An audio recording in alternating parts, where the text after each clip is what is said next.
Now he's going to talk about another aspect, and that is called Tafseer bil-Ra'i. Ra'i is opinion, one's own opinion. Can one make tafsir with their own opinion? For instance, if I open up the Quran and I see an ayah and I feel like, well, this ayah speaks to me regarding such and such subject, and I feel like the tafsir of this ayah is this. Is that permissible for someone to do? So he says, فَأَمَّا تَفْسِيرُ الْقُرْآنِ بِمُجَرَّدِ رَأْيِ فَحَرَامٌ. Tafsir al-Quran bi-Ra'i is haram. He says mujarrad ra'i, meaning purely from your thoughts. If you come up with a tafsir, this is impermissible. Why? He quotes a narration from Ibn Abbas that Rasulullah sallallahu alayhi wa sallam said, "Man qala fil Qur'ani bi ra'yihi aw bima la ya'lam falyatabawwa maq'adahu min an-nar." He who speaks about Quran from his own opinion or regarding that which he has no knowledge of, then he should prepare his abode in the fire. So then Ibn Kathir mentions the different turuq, etc. Sometimes he'll mention like whether a hadith is authentic or not, but this one is quoted in some famous books as well. There's another version of the narration, "Man qala fil Qur'ani bi ra'yihi faqad akhta." Nabi sallallahu alaihi wasallam is reported to have said, if someone states a tafsir from his own opinion regarding the Quran, he's made a mistake. Right? So he's not correct. If a person says, okay, the tafsir of such and such verse is this, and he's not deriving it from another verse, he's not deriving it from the statement of Sahaba or any other source, it's just purely from his own mind, Nabi sallallahu alaihi wasallam said he has made a mistake. And there's another version of the hadith, "Man qala fi kitabillahi bi ra'yihi fa asaba faqad akhta." If a person, he interprets the Quran with his understanding and he's right in the interpretation, he's still wrong. The hadith says. He said, فَأَصَاب, he got it right. فَقَدْ أَخْطَأ, he still made a mistake. Ibn Kathir explains, or whoever he is quoting, لِأَنَّهُ قَدْ تَكَلَّفَ مَا لَا عِلْمَ لَهُ بِهِ. He has taken upon himself that which he has no knowledge of. That's why he's done wrong. He hasn't gotten it wrong in terms of the meaning. He got the meaning right, but he should not have engaged. Why did he engage in tafsir when he was not qualified for tafsir? So he's made a mistake. وَسَلَكَ غَيْرَ مَا أُمِرَ بِهِ.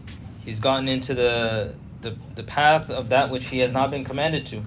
Allah did not command him to find the tafsir of this ayah with his own individual opinions and his thought process. فلو أنه أصاب المعنى في نفس الأمر لكان قد أخطأ لأنه لم يأتي الأمر من بابه. Even though he got the meaning correct, his tafsir, his own thought process was right, his mistake is in that he did not approach it in the correct manner. This is not the correct approach.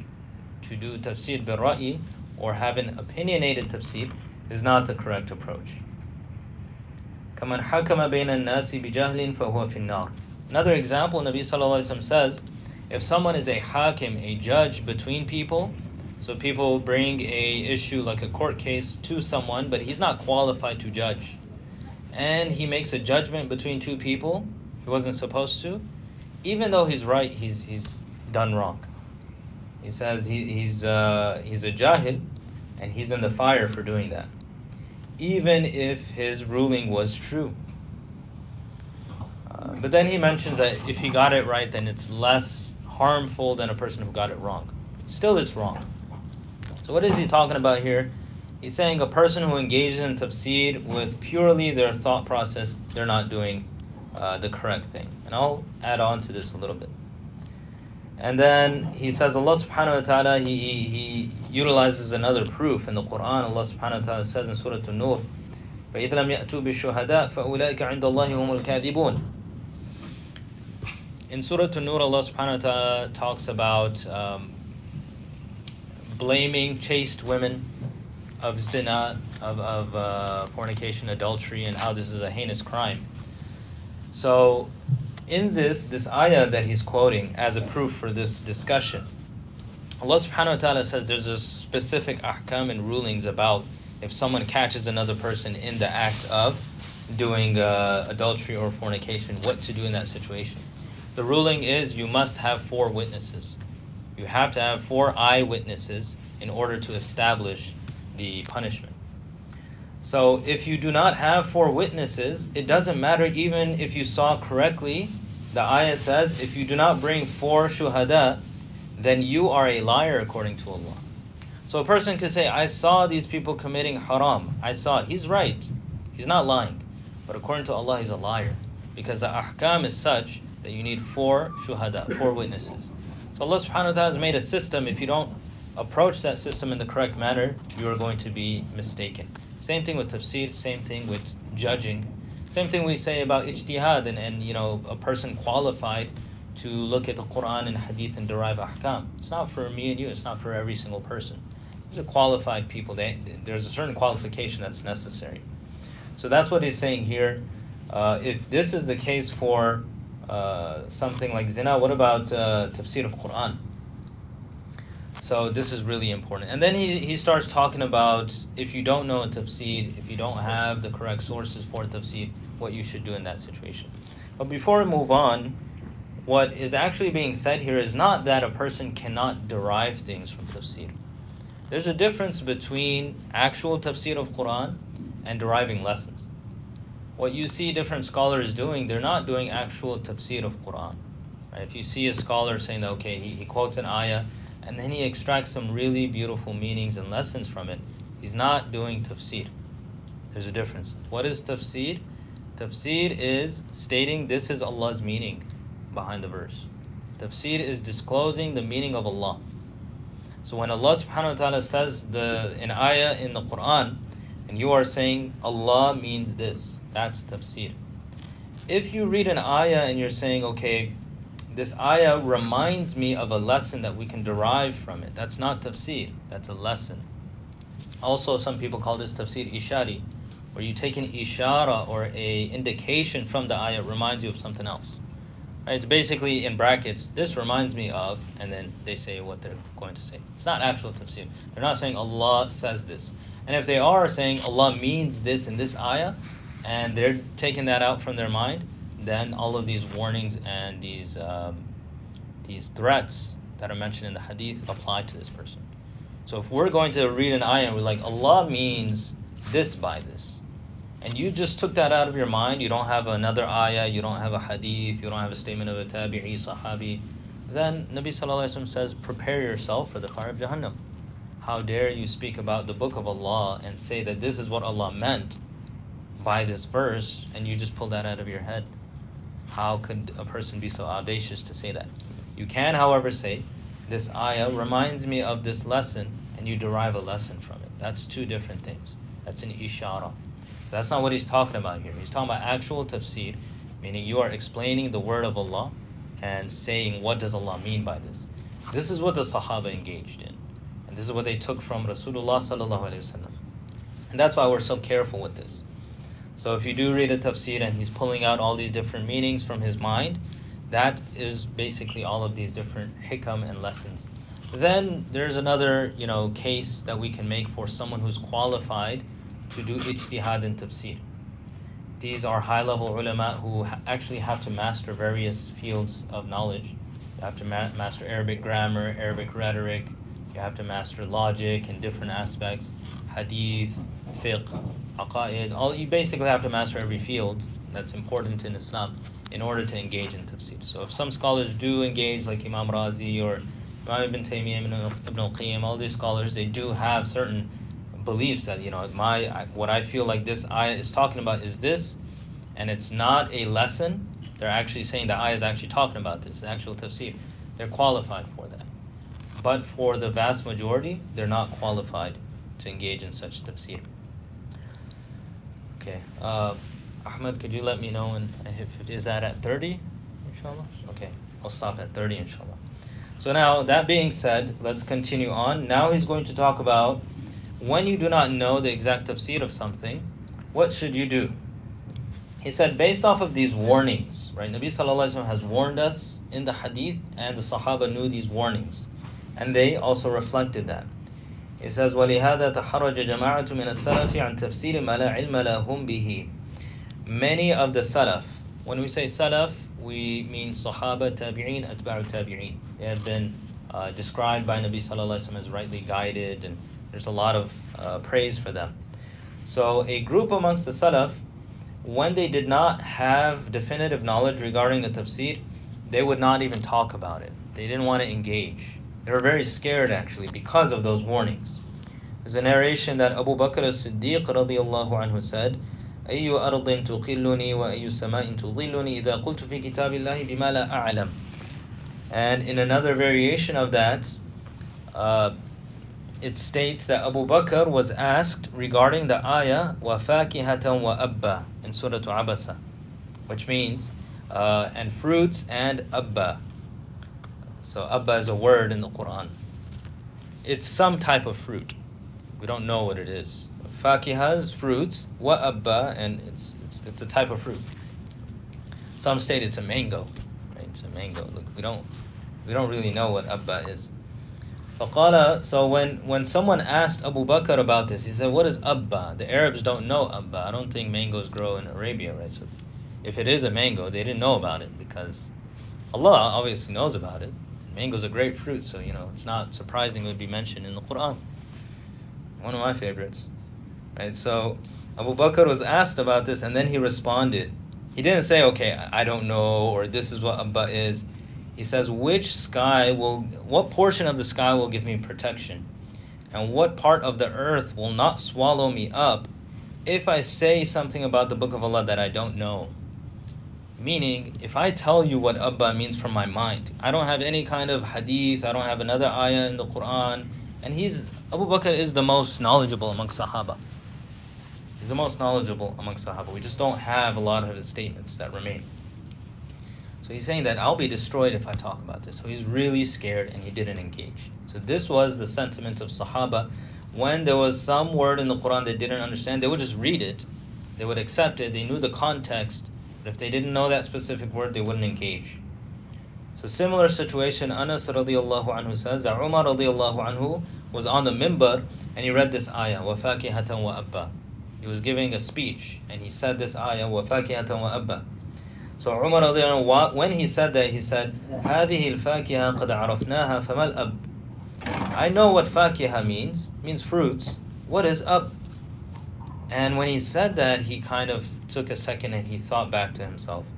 And he said, إِنَّ هَذَا لَهُوَ التَّكَلُّفُ يَا عُمَرُ. He spoke to himself out loud. He said, you're going beyond, you're exceeding the boundaries, oh Umar. He spoke to himself. He's like, you shouldn't have done that. So he felt bad immediately when he started to go into this ayah with his ra'i. So this is a ra'i. He has no other source. He has no other piece of information regarding abba. There's no real information, right? If Allah Ta'ala uses a noun and no one knows this noun, what it means, alif lam mim, well, I think alif lam mim means this or that. There was one of my students was telling me this. He was studying in Hibs. So one of his fellow classmates was saying, I don't know what the whole controversy about alif lam mim is. It's ilm, it's knowledge. Alif lam mim is not even ayn, so he's like, it's ilm, it's knowledge. So that was tafsir bil-ra'i. The poor guy was engaged in tafsir bil-ra'i. So Umar radiallahu anhu, he felt bad immediately when he said this. So this was how the Sahaba would engage. Later on, yes, the Mufassir do engage. They state maybe perhaps it's like this, like that. But the classical way of doing tafsir that Ibn Kathir is mentioning here is best to avoid that completely. And if you do have narrations, you mention whatever you have. Another incident, Anas says that we were with Umar radiallahu anhu, and on his shirt there were 4 patches. That's just a side note. Umar radiallahu anhu was very ascetic, as were the great Sahaba, were very ascetic in nature. If they got a hole in their shirt, they would not throw it away like you and I. In Saturday class, I was talking to the students, and I was saying that what would you do if it had a hole in the shirt? So someone was like, yeah, we would put patches on it. I was like, what if you had the polo and then the horse got cut off? And people make fun of you and like, where did he go? He started playing polo, he ran away. I'm like, no, I wouldn't wear that. Right? So we wouldn't wear clothes with patches on it. But Umar radiallahu anhu had 4 patches on his clothes. So if any time it tore, he wouldn't throw it away. He'd use it again. But that's beside the point. He was saying Umar he was speaking to us. He had 4 patches on his clothes, and then he read this ayah وَفَاكِهَةً وَأَبًّا, and then he said mal ab, what is ab? And then he said this is extravagance. فَمَا عَلَيْكَ أَلَّا تُدْرِيهِ or تَدْرِيهِ. He said that there's no problem if you don't know it. He was talking to himself. There's no problem if you don't know it, because they were seeking out guidance from the Quran. The Quran is not a book of facts. It's not a book of miracles. It's a book of hidayah. Yes, it will mention facts. It will mention history. It will mention future events.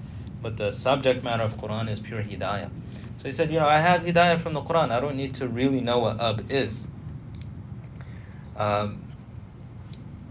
Even though they knew that ab is a type of fruit. Ibn Kathir, who he's quoting, he says here, they knew it was a fruit. Because in the context of the ayah, فَأَنْبَتْنَا فِيهَا حَبًّا وَعِنَبًا وَقَضْبًا وَزَيْتُونًا وَنَخْلًا. So it's in that context where Allah Ta'ala has mentioned different kind of fruits. So they know it's a fruit. So how is it going to harm you, or how is it going to benefit you truly if you know which fruit? Right? So you know it's a fruit. If it is a specific type of fruit, it's not going to really benefit. So this was the sentiment of the Sahaba when it came to things they didn't know. So one more narration. Ibn Abi Mulaika Tabi'i, he says that Ibn Abbas was asked about in a verse, if you were to be asked. Ibn Abi Mulaika is talking to people. He's saying, one time I saw Ibn Abbas being asked about an ayah. If you were to be asked about that, you would have said something. You would have said this ayah means this. فَأَبَى أَنْ يَقُولَ فِيهَا. But Ibn Abbas refused to talk about it. And in another version, it talks about what this was. So Ibn Abi Mulaika says, someone asked Ibn Abbas about يَوْمٍ كَانَ مِقْدَارُهُ 50,000 سَنَةً. What is a day whose duration is 50,000 years? Anyone can ask him, say, Yawm al-Qiyamah. That's what Allah is talking about here. Someone comes up to you, what is this ayah in Surah Al-Ma'arij, verse number 4, the day in which is 50,000 years? Everyone will say Yawm al-Qiyamah. But Ibn Abbas was asked, and he said, فَمَا يَوْمٌ كَانَ مِقْدَارُهُ 50,000 سَنَةً. Someone said, what is the day who's going to be 50,000 years? Ibn Abbas then said it back to him. He's like, what is the day? He's like, what is the day that's 50,000 years? So the person said, I came to ask you about it. And you're asking me about it. And then he said that these are days that Allah mentions in the Quran. Allah knows what they are. These days Allah mentions in the Quran, He knows what it is. And he didn't want to respond. Because maybe he felt like, he's pushing the boundaries. Maybe he is speaking from his own ra'i. Now, this would not be the case. If he said Yawm al-Qiyamah, he's right, and he has plenty of evidence, but sometimes they exhibit their fear of Allah subhanahu wa ta'ala in their teaching and their speech. So what we learn from this is, when someone asks us about an ayah, we should quote to them. Don't tell them from your side. Yes, if you learned it, you have many different quotations from the Salaf, then you can say, okay, this is what it means based off of what you've read. But if someone asks you, what does this ayah mean, and you just pull something out, then this is Tafseer Bira'i, and there's a lot of warnings about this. So don't just make your own tafsir. Just say, I don't know. Look at the translation. Or, let's look at it together. You pull out the app and you read a translation. Put the blame on someone else. Right? That's why translating Quran is not an easy job. It could be that you're putting your own ra'i in there, your own opinion. So I wonder what they say regarding وَفَاكِهَةً وَأَبًّا. You guys can check that out. What do the translations say about that? So we can discuss this next time, because the Sahaba didn't know what Abba was.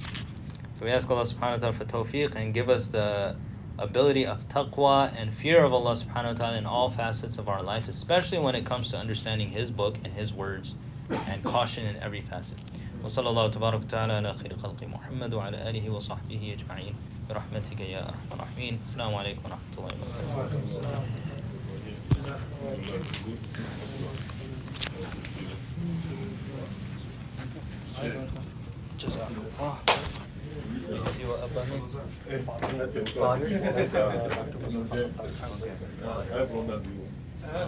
I read somewhere it was mango. Yeah, yeah, mine.